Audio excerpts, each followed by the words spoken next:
Hey everyone, welcome back to the Deep Dive. So today we're really going to dig into AI tutors and what they actually mean for the future of education. Absolutely. We've been seeing a lot of buzz about AI in general, but there's a lot of noise out there. Right. We want to cut through all that and actually see, like, is this producing real results? And if so, how? Yeah, for sure. And we've got some, recent studies and some real world examples to really, help us figure that out. Yeah, perfect. So let's just jump right in.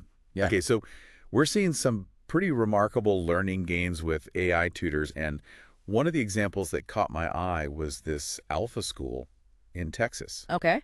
You heard about this? Yeah, yeah. They've been getting some pretty impressive results. Yeah, so by using an AI tutor, their students actually reached the top 2% nationwide, Mm. which is wild. It's pretty incredible. Yeah, it's a pretty significant achievement. And the co-founder, Mackenzie Price, really attributes this success to personalized learning Yeah. and an accelerated pace that the AI is able to provide.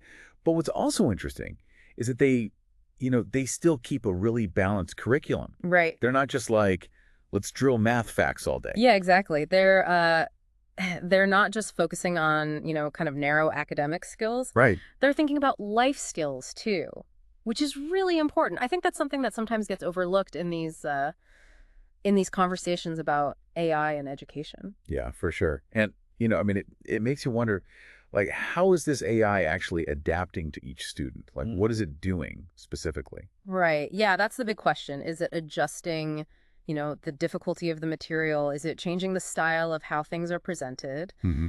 Maybe it's the frequency of review. There's so many different ways that AI could be personalizing that experience. Totally. Yeah. Okay, so then we have this other study that really blew my mind. This was a World Bank study in Nigeria, and they actually used GPT-4 Oh, wow. as an Okay. after-school tutor. So GPT-4, for anyone who doesn't know, is a really advanced AI that can understand and generate text. It's really pretty wild what it can do. It's pretty amazing. And in this study, the students actually achieved learning gains that were the equivalent of like 2 years of traditional education Wow.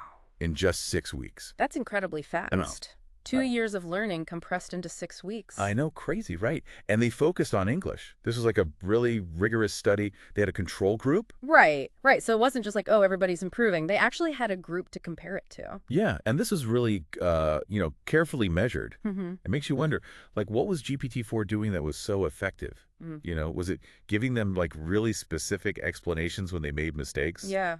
Or was it adapting, the vocabulary it used or the complexity of the sentences to match their level? Yeah, yeah, exactly.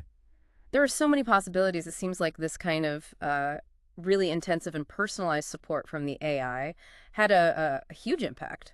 Yeah. Huge. And it's worth noting that they also saw a really positive impact on girls' attendance, which is, an added bonus. That's awesome. Yeah. Okay, so we've got these two examples. Now let's bring it a little bit closer to home with a Harvard University study.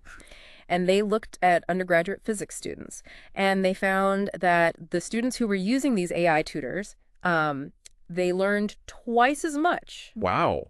in less time. That's impressive. I know, right? So they're learning more and they're doing it more efficiently. Yeah, and they're also way more engaged in the material, and they were more motivated to learn, and they even shaved off some study time. So they had more free time. That's always a good thing for a college student. Exactly. So how did they design this AI tutor? So this one was actually built using the same technology that powers GPT-4, Okay. but they actually curated it specifically with pre-evoked physics content. Oh, so they made sure that the information the AI was using was accurate and reliable? Right. And it was also, designed to work alongside human educators. So it wasn't replacing the professor, it was supplementing their teaching. Right. It was a compliment. I see. And it sounds like, the design of this AI tutor was really crucial to its success. Yeah. They focused on things like, having a structured learning pathway. Right. They embedded good teaching methods directly into the AI. Yeah. And of course, they made sure the information was accurate Yeah. and that it was engaging for the students. Hmm. So it wasn't just about the technology itself, it was about how they used it. Exactly. That seems to be a recurring theme here. Yeah. Yeah, for sure. Okay. So we've seen these really cool examples where these AI tutors are actually producing, really incredible results. Yeah. So how is all of this being used right now in the real world? Right. Well, we're seeing some really interesting things happening. We're seeing AI being integrated into schools through different platforms. Hmm. Like, have you heard of Dreambox? Yeah. So Dreambox is this platform that uses AI to adapt math lessons to each student's needs. Yeah, that's pretty cool. And then you've got, Carnegie Learning's Mathia, Hmm. which does something very similar. And then Khan Academy, they have Conmigo, which provides personalized feedback. Okay. And there's Zern, which focuses on interactive math. So many options. Yeah. And the common thread here is that they're all using AI to personalize the learning experience, particularly in core subjects like math. Right. And then you've got stuff that's even beyond traditional schooling. Right, exactly. You've got startups and platforms like Newton, which personalizes content, Okay.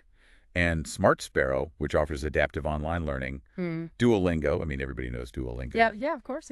They're using AI to tailor language lessons. That makes sense. And then there's this other one called Cogni that actually uses natural language processing, Okay. which is like AI that understands and processes human language Wow. to actually give feedback on open-ended answers.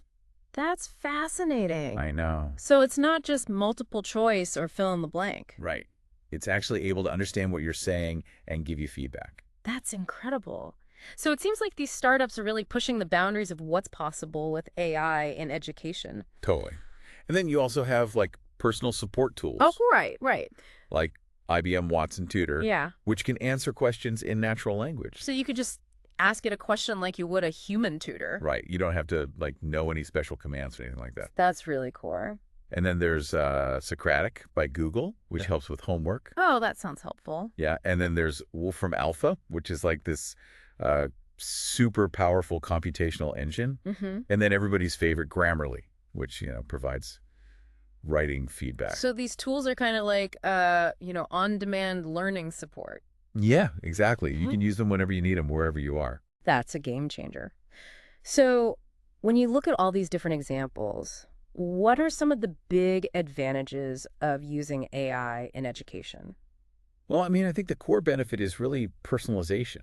Right. It's tailoring the learning experience to each student's needs and their pace in their learning style. Yeah. And that can really help students take ownership of their learning Exactly. and become more effective learners. And then you also have immediate and targeted feedback. Right, which is just so much more helpful than waiting for a grade. Yeah. And then, we've talked about this before, but AI can really boost engagement and motivation. Absolutely. You can have personalized challenges. You can have rewards built into the system. Yeah, you can make learning more fun, more like a game. Yeah. And, one of the things that's really powerful is that AI can actually handle multiple students at once. Mm-hmm.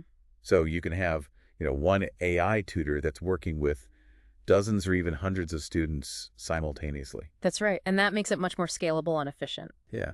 And, then there's the potential to reach students who might not otherwise have access to quality tutoring. That's a huge benefit. Not everyone can afford a private tutor, but AI can help level the playing field. Yeah.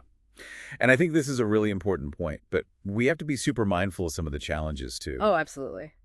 There are definitely things we need to be careful about. Yeah, like making sure that student data is handled responsibly and securely. That's crucial. With AI systems collecting all this information about students, we need to make sure their privacy is protected. Yeah, for sure. And then there's also, the issue of access and equity. Right. We need to make sure these tools are available to all students, not just those who can afford them. Exactly. And we have to help students learn how to use AI responsibly. Yeah. We don't want them to become over-reliant on it. We want them to develop their own critical thinking skills. Mm-hmm. And I think it's important to remember that this is all still evolving. Definitely. It's a rapidly changing field. And there are different perspectives out there. Mhm. Some people are really excited about the possibilities of AI in education, while others are more cautious. That's right. And it's important to have those conversations and to weigh the potential benefits against the potential risks. Yeah, absolutely.